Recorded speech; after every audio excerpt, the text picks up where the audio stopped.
और दोस्तों पियर बोर्डियू से इन्फ्लुएंसड थे, जिन्होंने हैबिटस ऑफ फील्ड की बात की, इन्फ्लुएंसड थे उनसे ब्रिटिश सोशियोलॉजिस्ट और कभी लंदन स्कूल ऑफ इकोनॉमिक्स के डायरेक्टर रहे एंथनी गिडिंस।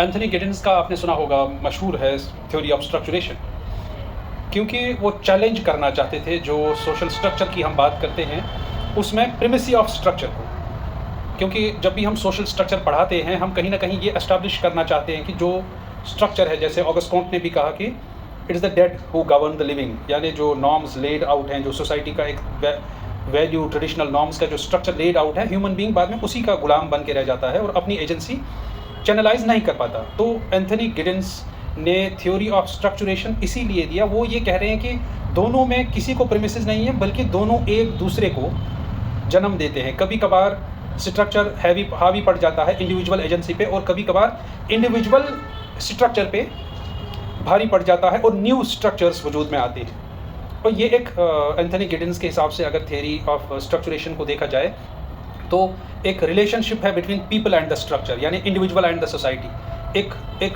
म्यूचुअल रिलेशन है, एक टू वे ट्रैफिक है।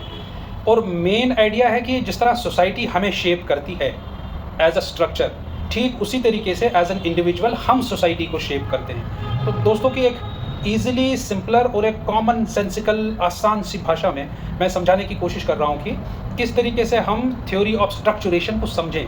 एक टू वे रिलेशन है ये बिटवीन एजेंसी एंड स्ट्रक्चर, क्योंकि एंथनी गिडिंस जो इसके बानी थे, जिन्होंने ये थियरी दी, वो स्ट्रक्चर की प्रेमिसी को अपोज करते हैं, क्योंकि स्ट्रक्चर पे ऑलरेडी एक जो फंक्शनलिज्म की अगर हम बात करें तो काफ़ी स्ट्रक्चर पे प्रेमिसी थी, इम्पोर्टेंस थी या एम्फेसिस थी।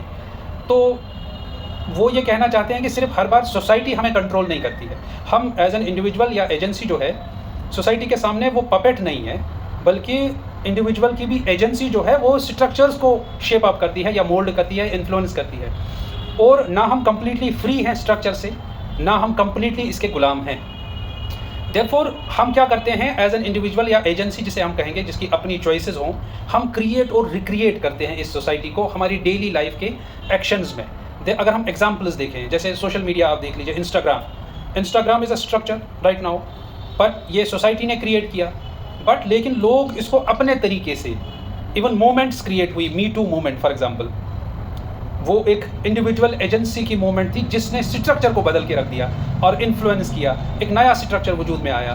और ये जो नई ट्रेंड्स हैं, देखो लोग किस तरीके से हिस्सा बनते हैं कि सोसाइटी किस तरीके से काम करती है, वो स्ट्रक्चरेशन के थ्रू ही पॉसिबल है। जब चर्निंग हो जाती है, एक म्यूचुअल चर्निंग हो जाती है between agency and the structure, ताकि नए स्ट्रक्चर्स वजूद में आए जिनको इन्फ्लुएंस किया हो एजेंसी ने। और ये साइकिल चलता रहता है। और डेली रूटीन मैटर्स में अगर हम देखें, हम कोई सोशल रूल फॉलो करते हैं, हम स्ट्रक्चर को बरकरार रखते हैं कोई भी सोशल रूल फॉलो करके, लेकिन जब भी हम उस सोशल रूल को ब्रेक करते हैं, आप सोसाइटी में जो होने वाली चेंज है उसका हिस्सा बनते हैं। देयरफॉर अगर हम फॉर एग्जांपल कोविड को देखें, कोविड एक ब्रीचिंग एक्सपेरिमेंट था। अगर हम इथनो मेथडोलॉजिकली इसे समझें, लोगों ने घर से काम करना शुरू किया, जो एक ज़रूरत बन गई, क्योंकि लोग घरों से बाहर नहीं आ सकते थे। उसकी वजह से क्या हुआ, कंपनीज़ ने अडॉप्ट, जो कंपनी स्ट्रक्चर थी पहले, सुबह सुबह ऑफिस जाना पड़ता था, कंपनीज़ ने वो एक नॉर्मल वर्किंग ऑप्शन बना दिया। आज जो रिमोट वर्क का जो कॉन्सेप्ट आज है, इवन रिमोट यूनिवर्सिटीज़ ऑपरेट कर रही हैं, वो कोविड से ही तो इन्फ्लुएंस है। किस तरीके से एक स्ट्रक्चर से नया स्ट्रक्चर वजूद में आया थ्रू एजेंसी। और नॉलेज एंड पावर को अगर हम देखें, people understand the rules of the society, लोग समझते हैं और वो इस नॉलेज को यूज़ करते हैं, इधर फॉलो करते हैं उन रूल्स को चेंज करने के लिए जो सोसाइटी हम पर लागू करती है एज अ स्ट्रक्चर। हमें एक पावर मिलता है to influence society as an agency.